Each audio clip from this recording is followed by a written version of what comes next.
রাজধানীর বাজারে আসতে শুরু করেছে শীতকালীন সবজি। সপ্তাহ ব্যবধানে বেড়ে গেছে সব ধরনের সবজির দাম।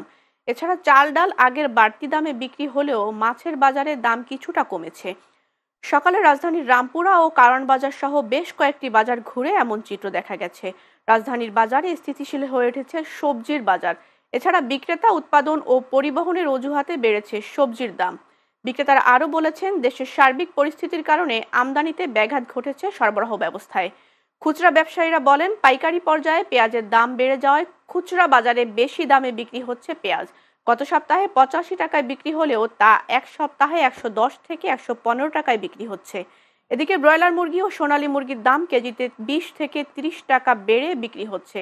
তবে গরু খাসির মাংসের তেমন কোনো পরিবর্তন নেই। এছাড়া বাজারে মাছ বিক্রি হচ্ছে আগের বাড়তি দামেই। তুলনামূলকভাবে বেশি, কম না। এই চিংড়ি মাছ নিলাম, চিংড়ি মাছ 600 টাকা করে কেজি ছিল, আজকে নিতেছি 800 টাকা করে কেজি। মোটামুটি তুলনামূলকভাবে সব মাছেরই একটু একটু দাম বেশি আছে আর কি। সবজির দাম অনেক বেশি। মাঝখানে শিম দেখলাম 130 টাকা, 160 টাকা চলে আসছিল, আবার 130 টাকা আবার বেড়ে গেছে। পটল 60 টাকা, বেগুন হলো 80, করলা 80 টাকা, কাঁচামরিচ 160 টাকা, ফুলকপি 50, তারপরে টমেটো 140।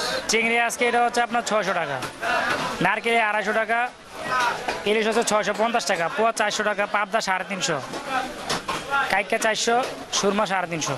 সোনালি 300 টাকা, কালার বাট আছে 260 টাকা, ব্রয়লার 180 টাকা।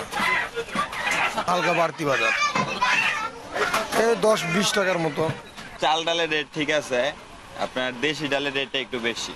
দেশি ডালের রেটটা আপনার কেজিতে বাড়ছে 20 টাকা, আর আগে ছিল আপনার 140, এখন হলো গিয়ে 160 টাকা। আর আটার রেটটা মনে হয় একটু বেশি, মানে কন্টিনিউ বাজারে মোকামে বাড়তেছে।